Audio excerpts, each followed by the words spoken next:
JBNN will keep you informed. I'm Michelle Jones. Before we get into the news, please remember to like, subscribe, leave a comment, and share the news with someone today.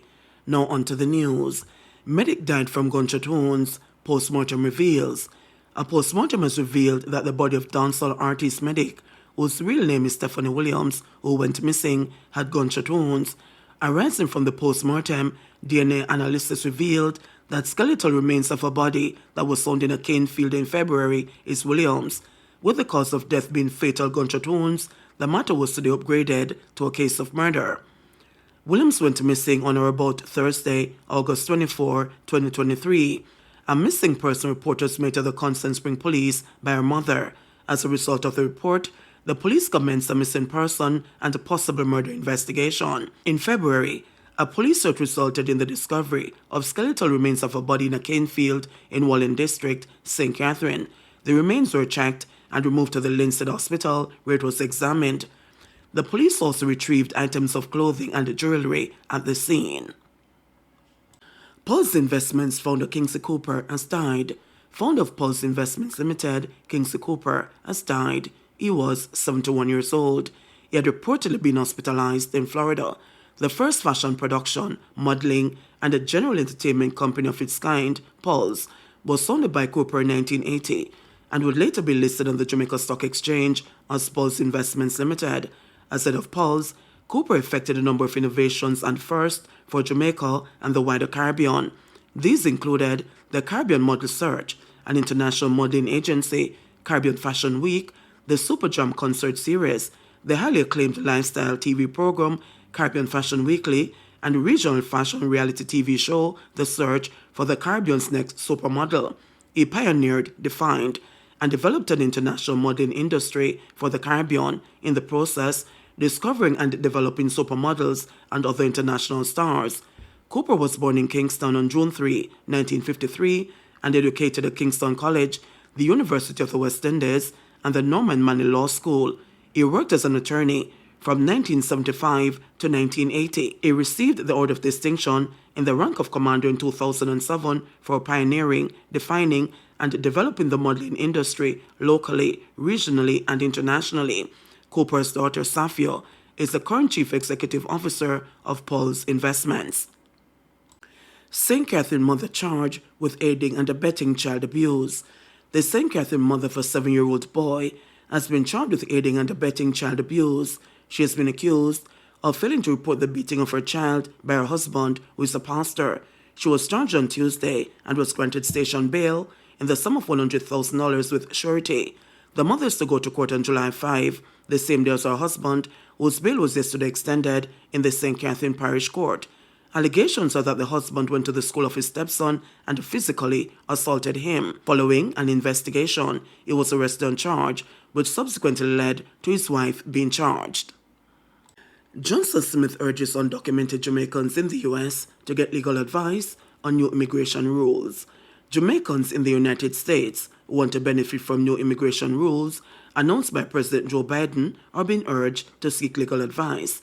The policy aims to protect undocumented spouses of U.S. citizens from deportation. Biden announced Tuesday that his administration will, in coming months, allow U.S. citizen spouses without legal status to apply for a permanent residency and eventually citizenship without having to first depart the country for up to 10 years. About 500,000 immigrants may benefit, according to senior administration officials. To qualify, an immigrant must have lived in the United States for 10 years and be married to a U.S. citizen both as of Monday, June 17. Speaking this morning at a post-cabinet media briefing at the 10th Biannual Jamaica Diaspora Conference in St. James, Jamaica's Foreign Affairs Minister, Kamina Johnson-Smith, said Jamaicans should explore their options. The policy will potentially safeguard hundreds of thousands of undocumented immigrants who have been married to U.S. citizens for 10 years or more, offering them protection from deportation. Lauding the move, Johnson-Smith stated that this was a step in a positive direction as it recognizes the contribution of the immigrant community to the growth and development of the United States. We think it is an entirely positive development for our community overseas. It is specifically for spouses who entered for more than 10 years, meaning they've been resident in the US for more than 10 years, and who may not have entered legally but have married. Because the laws actually said before that they would have to go back home in order to regularize and then apply to come back, which would mean separation from family, there would be children, etc. And now what they can do is remain there within a process in order to regularize themselves. So we think that it is a step that is a positive reflection of the recognition of the immigrant community to the growth and development of and the social cohesion of the United States, which is what we always say, that when we consider migration, we don't only think about illegal migration or think about persons being a burden on society, but we think about how it is that even as us Jamaicans specifically, how we grow and contribute to the growth of other countries when we migrate. And so that the positive cycle of migration is something that we're always very pleased when it's recognized by the host country. And this decision that has been taken, we know it will positively impact families. We know it will positively impact Jamaican families. I don't have numbers for the persons. This is a very recent development. But we do know that people are being encouraged, and we encourage Jamaicans who may be listening overseas to get guidance from attorneys as to your eligibility before you engage the process, so that you ensure that when you do, there's a positive result.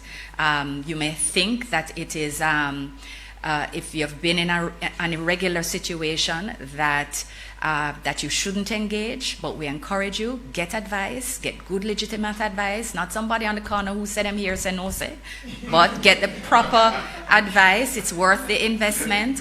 And in fact, you can call the consulate or the mission to get a recommendation for an attorney, because we sometimes have people in the community who are willing to give that advice, and they're very well informed.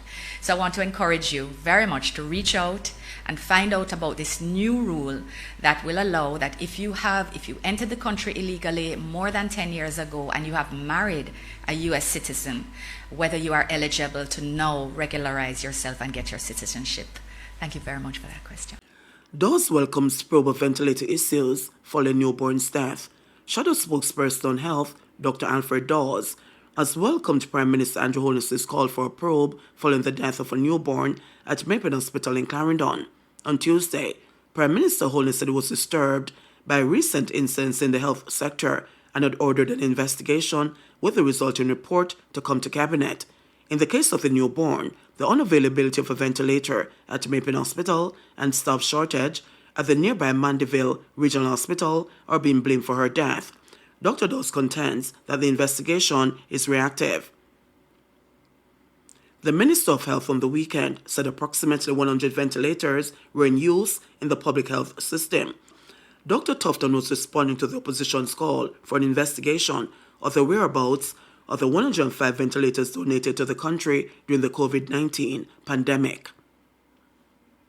We do need to have built-in accountability in the Ministry of Health and Wellness, and that never seemed to be forthcoming from the fuzzy maths, the fuzzy numbers that were released. So it is a start, but it should not be as a result of a crisis that we're asking how many ICU spaces, how many HDU spaces we have in the country. It should be something that we can just pick up a document and know immediately how many are functional. And that speaks to the state of accountability and support for the various hospitals in the public health system. Many of these ventilators were never commissioned. They were missing disposables, or the staff were never fully trained to operate them. You can account for a ventilator that is in a box. You can account for a ventilator that is missing an air compressor, but that does not mean that there isn't a shortage of working ventilators. This is counting an HDU bed, which is a ventilator, proper monitoring, proper staffing to have a functioning high dependency unit. It is a part of any audit to look at not just a count of ventilators, but an audit of the PROMAC program to see whether or not our international partners got value for their money.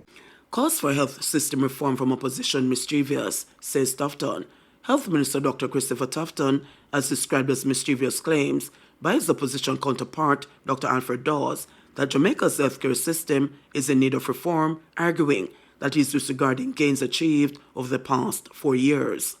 My team and I are going through the statement by the opposition and will provide a fulsome response on the issues. I just would like to say that there is a report that can be had to clarify any misunderstanding or address any mischief as it relates to the PROMAC program. The fact is that many hundreds of Jamaican mothers and their neonates who are involved in complicated pregnancies and delivery have been supported by the PROMAC equipment and where the buildings exist through the PROMAC facilities, and we can provide better particulars on that. And so the program has been quite useful to the Jamaican people. The issues around ventilators, given the public interest, we have done the audit and can provide better particulars on that and will provide better particulars. And the claim around health needing reform, I cannot imagine that any informed Jamaican, and particularly the opposition, where it should be their duty to see what is happening and understand what is happening, could be claiming that somehow